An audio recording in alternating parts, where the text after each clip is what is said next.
5 years ago, I thought I lost you forever. There is no curse that could ever tear me away from you. Will you marry me? Yes. Mistress, I have a little bit of news. Don't ruin my morning.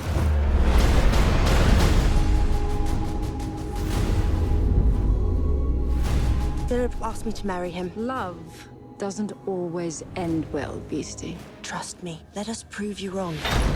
You have done an admirable job going against your own nature to raise this child.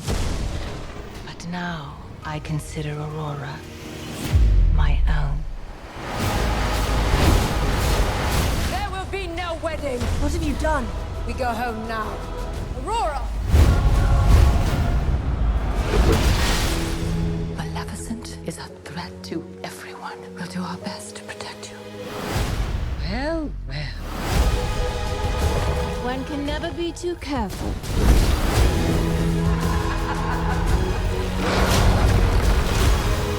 Godmother! This isn't you.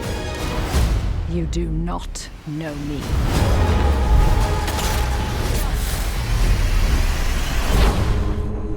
Tell me what happened. There was another creature. You've spent years caring for a human. Now it's time to care for your own.